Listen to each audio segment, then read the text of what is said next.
Hello friends, पिछली video में हम लोगों ने पॉइंट डिफेक्ट्स एंड सेमीकंडक्टर्स के बारे में पढ़ा था। आज के इस वीडियो में हम electric and magnetic properties of solid के बारे में पढ़ने वाले हैं। तो वीडियो को पूरा जरूर देखिएगा और यदि मेरे चैनल पर नए हैं तो चैनल को अभी सब्सक्राइब कर लीजिए।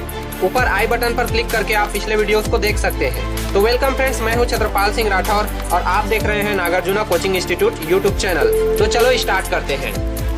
Chapter first, solid state, part 5, ठोसों के विद्युतीय गुण एवं ठोसों के चुंबकीय गुण। तो ठोसों के विद्युतीय गुण यानी कि इलेक्ट्रिक प्रॉपर्टीज ऑफ सॉलिड। तो वैसे तो विद्युतीय चालन के आधार पर ठोसों को 3 भागों में बांटा गया है। पहला सुचालक, दूसरा अर्धचालक और तीसरा कुचालक। तो इसे समझने से पहले हम लोग इलेक्ट्रॉनिक चालकता और आयनिक चालकता के बारे में पढ़ लेते हैं। तो पहले वीडियो में मैंने आप लोगों को बिंदु दोष में एन टाइप तथा पी टाइप अर्धचालक के बारे में पढ़ाया था। इन्हीं एन टाइप तथा पी टाइप अर्धचालकों में कुछ छिद्र पाए जाते हैं, कुछ रिक्तिकाएं पाई जाती हैं। तो वैसे ही एक रिक्तिका या छिद्र पाया जाता है जिसे हम लोग धन छिद्र कहते हैं, यानी पॉजिटिव होल्स। यही पॉजिटिव होल्स तथा इलेक्ट्रॉन का किसी पदार्थ में गति करना इलेक्ट्रॉनिक चालकता कहलाती है। इसमें इलेक्ट्रॉनों के चालन को, यानी जब किसी पदार्थ में इलेक्ट्रॉन गति करेगा, इलेक्ट्रॉन का चालन होगा, तब उसे एन चालन कहेंगे। तथा पॉजिटिव होल्स यानी कि जो धन छिद्र हैं वो यदि गति करेंगे तो उनको पी चालन कहेंगे। अब अगला है आयनिक चालकता। किसी पदार्थ में आयनों की गति आयनिक चालकता कहलाती है। मतलब धन आयन तथा ऋण आयन की गति को आयनिक चालकता कहते हैं। तो विद्युतीय चालन के आधार पर ठोसों को 3 भागों में बांटा गया है। पहला क्या है? सुचालक। सुचालक यानी कि कंडक्टर। इन सभी के बारे में आप लोगों ने 9वीं, 10वीं और 11वीं तीनों कक्षाओं में पढ़े हैं। तो उससे कुछ अतिरिक्त चीजें यहाँ पे आपको मिलेंगी। तो इनमें विद्युत धारा का प्रवाह अधिक होता है, किनमें? सुचालक में। इनकी विद्युत चालकता 10⁴ से 10⁷ ओम इनवर्स मीटर इनवर्स कोटि की होती है। इसको याद रखना है इस बात को कि इनका विद्युत चालकता कितना होगा? 10⁴ से 10⁷ ओम इनवर्स मीटर इनवर्स कोटि की होती है। और इसके लिए एग्जाम्पल क्या है? जितने भी मेटल्स होते हैं जैसे कि एल्यूमिनियम हो गया, कॉपर हो गया और सिल्वर यानी कि चांदी, और कुछ विद्युत अपघट्य हैं जैसे कि NaCl, सोडियम क्लोराइड और H2SO4 यानी कि सल्फ्यूरिक एसिड। अगला है अर्धचालक। अर्धचालक यानी कि सेमीकंडक्टर। जब किसी चालक की विद्युत चालकता सुचालक एवं कुचालक के बीच होती है, मतलब सुचालक एवं कुचालक के बीच में जिनकी विद्युत चालकता होगी उनको हम लोग क्या कहेंगे? अर्धचालक कहेंगे। इनमें विद्युत धारा का प्रवाह कम होता है। इनमें विद्युत धारा का प्रवाह कम होता है, नहीं होता ये नहीं कह सकते। कम होता है। किससे कम होता है? सुचालक से कम होता है। इनकी विद्युत चालकता का मान 10⁻⁹ से 10⁻² ओम इनवर्स मीटर इनवर्स कोटि की होती है। उदाहरण के लिए सिलिकॉन और जर्मेनियम, जो कि वर्ग 14 के तत्व हैं, इनके बारे में भी मैंने पिछली वीडियो में आपको पढ़ाया है। एक बात याद रखनी है कि ये परम शून्य ताप पर कुचालक की भांति व्यवहार करते हैं। अगला है कुचालक यानी कि नॉन कंडक्टर। इनमें प्रायोगिक रूप से विद्युत का चालन नहीं होता है। इनकी विद्युत चालकता अत्यंत कम 10⁻⁻20 से 10⁻⁻10 ओम इनवर्स मीटर इनवर्स कोटि की होती है। एग्जाम्पल क्या है? रबर, प्लास्टिक, यानी जिनमें करंट फ्लो नहीं होगा वो क्या होंगे? नॉन कंडक्टर होंगे। तो आगे हम लोग पढ़ने वाले हैं एक बहुत ही इंपॉर्टेंट टॉपिक के बारे में, और वो है ठोसों के चुंबकीय गुण। इससे क्वेश्चन पूछे जाते हैं। तो किसी भी पदार्थ के चुंबकीय गुणों का अध्ययन उनमें उपस्थित इलेक्ट्रॉनों के घूर्णन के आधार पर किया जाता है। अब इलेक्ट्रॉनों के घूर्णन, आप लोग ये तो जानते हैं कि पृथ्वी क्या करती है? सूर्य की परिक्रमा करती है। और पृथ्वी अपनी धुरी पर भी, अपने अक्ष पर भी क्या करती है? रोटेशन करती है। तो उसी के प्रकार किसी भी परमाणु में जो प्रोटॉन होता है उसकी तुलना हम सूर्य से कर सकते हैं। उसका परिक्रमा कौन करता है? इलेक्ट्रॉन करते हैं। यानी कि जो परमाणु का नाभिक होता है, नाभिक में प्रोटॉन, न्यूट्रॉन, ड्यूट्रॉन जैसे कण पाए जाते हैं, उनकी परिक्रमा कौन करता है?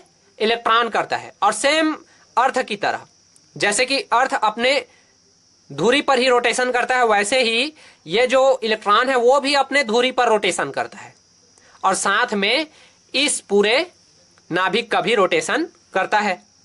तो हम लोग इस इलेक्ट्रॉन के रोटेशन के आधार पे चुंबकीय गुणों का अध्ययन करेंगे। मान लीजिए कि यह इलेक्ट्रॉन क्लॉकवाइज रोटेट होता है, क्लॉकवाइज यानी कि इस तरह से रोटेट होगा, तो उसके लिए हम लोग इलेक्ट्रॉन को ऊपर की तरफ एरो से शो करेंगे। और यदि यह इलेक्ट्रॉन एंटी क्लॉकवाइज रोटेट करता है तो इसे हम लोग नीचे की तरफ एरो से शो करेंगे। आप लोग 11वीं में पढ़े हैं कि किसी भी ब्लॉक के लिए अलग अलग ऑर्बिटल्स होते हैं, जैसे कि S के लिए 1 ऑर्बिटल होता है, P के लिए 3 और D के लिए 5 और F के लिए 14। तो ये अलग अलग खंड में इलेक्ट्रॉन को कुछ इस तरह से भरा जाता है।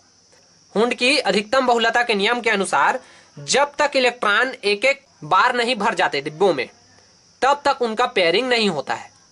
यानी कि यदि हमको 3 इलेक्ट्रॉन भरना है तो 1 2 3 भरेंगे, फिर चौथा इलेक्ट्रॉन इसमें आएगा और 5वां इलेक्ट्रॉन इसमें आएगा। तो जो पहली बार भरेंगे वो क्या है, क्लॉकवाइज इलेक्ट्रॉन्स है, यानी कि वो सीधे सीधे हैं ऊपर एरो वाले। लेकिन जो पेयरिंग वाले होंगे वो क्या होंगे, नीचे नीचे वाले होंगे, यानी कि एंटी क्लॉकवाइज इलेक्ट्रॉन्स होंगे।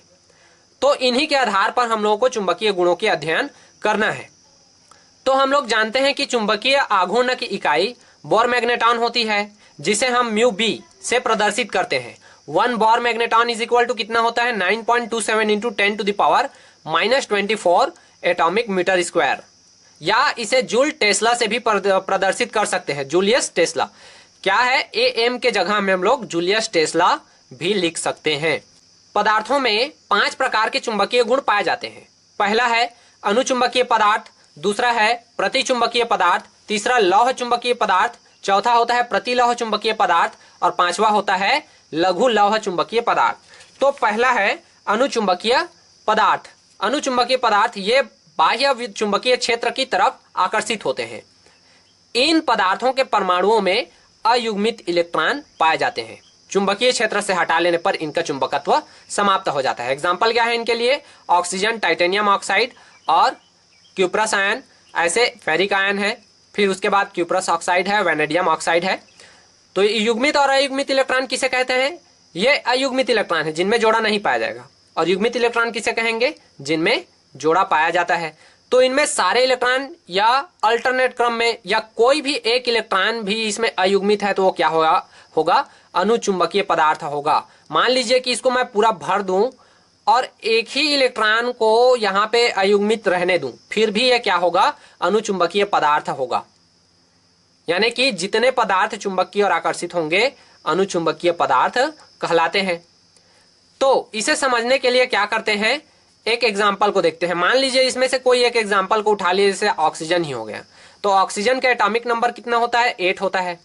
अब इसे हम लोग इसका इलेक्ट्रॉनिक विन्यास लिखेंगे तो 1s2 2s2 2p4 हो जाएगा। तो यहाँ पे लास्ट ऑर्बिट के इलेक्ट्रॉन को देखिए, लास्ट ऑर्बिट के इलेक्ट्रॉन में p है तो इसमें 3 डिब्बे बनेंगे और इलेक्ट्रॉन भरेंगे 4, तो 1 2 3 एंड ये हो गया 4। अब इससे क्या हो गए, 2 इलेक्ट्रॉन अयुग्मित हो गए ना, तो ये क्या हो जाएगा, अनुचुंबकीय पदार्थ हो जाएगा। अगला आता है प्रतिचुंबकीय पदार्थ, यानी कि जो पदार्थ चुंबक से प्रतिकर्षित होंगे प्रतिचुंबकीय पदार्थ कहलाएंगे। ये पदार्थ बाह्य चुंबकीय क्षेत्र से प्रतिकर्षित होते हैं। इन पदार्थों के परमाणुओं में सभी इलेक्ट्रॉन्स युग्मित होते हैं। क्या होते हैं, सभी इलेक्ट्रॉन्स युग्मित होंगे, कोई भी इलेक्ट्रॉन अयुग्मित नहीं रहेगा। एक चीज आपको याद रखना है, इसमें याद रखने का ट्रिक यह है कि अ से अनुचुंबकीय पदार्थ होता है और अ से अयुग्मित इलेक्ट्रॉन होता है। तो बच गया वो क्या है, प्रतिचुंबकीय है। तो प्रतिचुंबकीय में कोई भी इलेक्ट्रॉन अयुग्मित नहीं रहेगा, सभी के सभी इलेक्ट्रॉन क्या रहेंगे, युग्मित रहेंगे। तो एग्जाम्पल क्या है यहाँ के लिए, NaCl यानी sodium chloride, titanium oxide, vanadium oxide, पेंटा ऑक्साइड, और जिंक हो गया, कैडमियम हो गया, ये सारे हैं। मैग्नीशियम आयन, यहाँ तक कि बेंजीन भी, C6H6 किसका फार्मूला है, बेंजीन का एक रिंग बनता है ना, ठीक, तो ये है बेंजीन। H2O यानी कि वाटर, ये भी क्या होता है, प्रतिचुंबकीय होता है। लौह चुंबकीय पदार्थ यानी कि फेरोमैग्नेटिक सब्सटेंस, ये पदार्थ बाह्य चुंबकीय क्षेत्र की ओर तेजी से आकर्षित होते हैं। इनमें अयुग्मित इलेक्ट्रॉन अधिक संख्या में पाए जाते हैं। यानी कि जितने भी इलेक्ट्रॉन होंगे वो अयुग्मित होंगे और बहुत ही अधिक संख्या में ये इनमें पाए जाते हैं, और ये चुंबकीय क्षेत्र से हटा लेने पर भी चुंबकीय गुणों का प्रदर्शन करते हैं।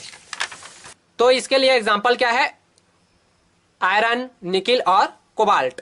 इनमें याद रखने वाली बात यह है कि इलेक्ट्रॉन एक ही दिशा में संरेखित होते हैं। जितने भी अयुग्मित इलेक्ट्रॉन होंगे वो एक ही दिशा में संरेखित होंगे, मतलब इनका डायरेक्शन एक ही होगा। यानी कि सभी के सभी इसमें क्या दिखाई दे रहे हैं, क्लॉकवाइज दिखाई दे रहे हैं। तो अगला है प्रतिलौह चुंबकीय पदार्थ, यानी कि एंटी फेरोमैग्नेटिक सब्सटेंस।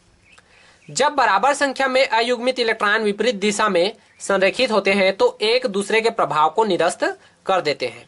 ऐसे पदार्थ एंटी फेरोमैग्नेटिक पदार्थ कहलाते हैं। एग्जाम्पल है Fe2O3, MnO2 यानी कि ferric oxide, manganese oxide, nickel oxide, vanadium oxide और क्रोमियम ऑक्साइड। ये जितने ऑक्साइड हैं ये सारे के सारे क्या होंगे, प्रतिलौह चुंबकीय पदार्थ कहलाएंगे। इनमें क्या होता है, जो इलेक्ट्रॉन्स होते हैं उनका डायरेक्शन अपोजिट होता है। यदि एक क्लॉकवाइज है तो दूसरा एंटी क्लॉकवाइज, तीसरा क्लॉकवाइज, चौथा एंटी क्लॉकवाइज, ऐसे रहता है। यानी कि जितने क्लॉकवाइज इलेक्ट्रॉन होंगे उतने ही एंटी क्लॉकवाइज इलेक्ट्रॉन भी यहाँ पे होंगे बराबर संख्या में। तो इनसे क्या होता है, ये दोनों एक दूसरे के प्रभाव को निरस्त करते जाते हैं। इस प्रकार से इनका चुंबकीय आघूर्ण क्या हो जाता है, 0 हो जाता है। तो अगला है लघु लौह चुंबकीय पदार्थ, यानी कि फेरोमैग्नेटिक नहीं होना है, फेरीमैग्नेटिक सब्सटेंस।